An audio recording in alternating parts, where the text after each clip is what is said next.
Foreign Minister Dmytro Kuleba, welcome to the program. It's my pleasure. We're told that there is a consensus that Vladimir Putin is not ready to engage in any serious roundtable negotiations. Does that match with what you know? Yes. When I look at the update from the front line, I see that whatever Russia says, it's not looking for negotiations. It's not looking for just peace. They are on the offensive. They are sending missiles and drones on our critical energy infrastructure and our cities. You do not behave like this when you are seeking negotiations. Or when you're trying to get the upper hand in order to have negotiations? Absolutely. No, this is he wants war. He wants to destroy Ukraine. And I believe he's obsessed with this idea. In all your deliberations, your meetings here face-to-face with many of the world leaders, including your allies who are supporting your defense, do you feel that you are now there or on the road to getting what you need to maintain a robust defense and even maybe an offense?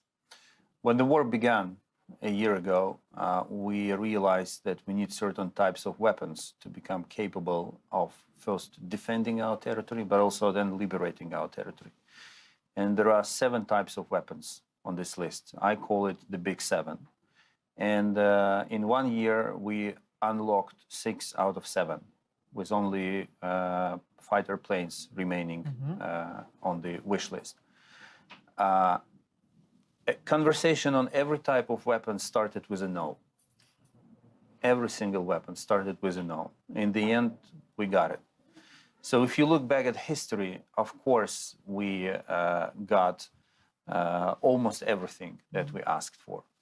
And it required a huge evolution in many capitals, including in DC, in Washington. So if the word of 2022 for us was weapons, the words for 2023 are speed of delivery, and sustainability. Everything that has been pledged has to arrive on time to be relevant. It's important, it has to be relevant for the purposes of our victory. Are you convinced by all the good words you hear that your allies will stay with you to the bitter end or for however long it takes, and that there's no peace without Ukraine being at the table, there's no Ukrainian negotiations without Ukraine, the mantra? Are you sure about that, or do you feel like you're being encouraged maybe to look for areas of a diplomatic possibility? I don't believe that some of our closest friends will negotiate behind our backs. So I have trust in that.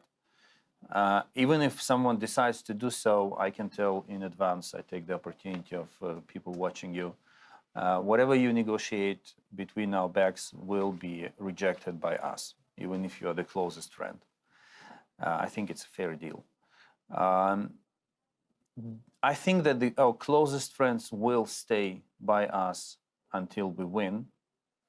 The question is, of course, how much time will it take? We live in democracies. Governments change, leaders change. So this is why it is so important to maintain what is bipartisan support in the United States or multi-partisan support here in Germany, so that whoever comes to power, the support will be there.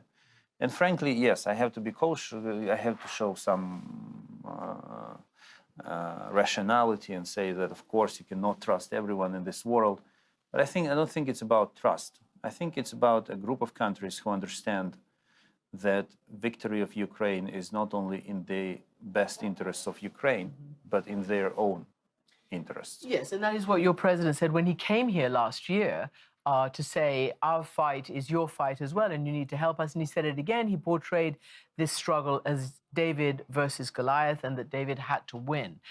Question is, what is winning? We see what your side has put out. We see the 10-point plan.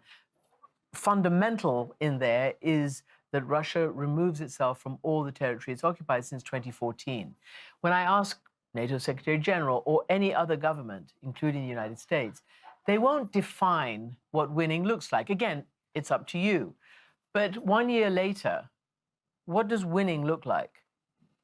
Full restoration of Ukraine's territorial integrity. This is the first victory that we have to gain on the ground. Then other victories will follow on making Russia compensate, on bringing perpetrators to account. But more broadly speaking, we have to answer the most important question.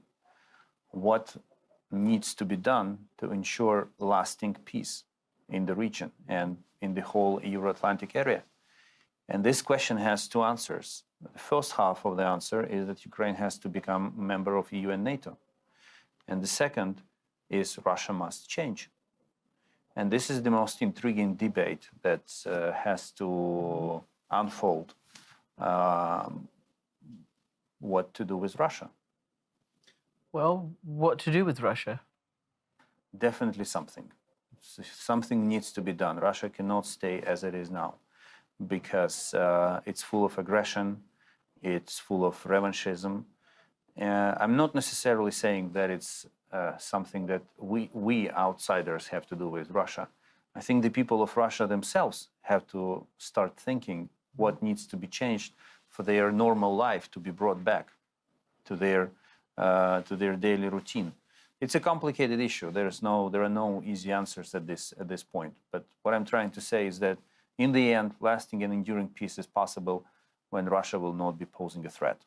You have said that it's a good deal what you have with your allies, that they supply you with the weapons so that you do the fighting and they don't need to fight. Do you think that message has got through? Do you think they think Ukraine is their existential threat as well? Russia is their existential threat. I mean, Ukraine yes. is definitely not their existential threat. A Ukrainian defeat.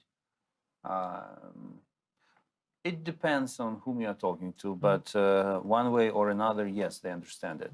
Because whatever the price of supporting Ukraine is, the price of fighting on your own, yourself, will be much higher. One thing is to send a tank to Ukraine, and it may be a difficult decision to make, but one thing is to send a tank, another is to put a young boy into the tank and send him to die for another country.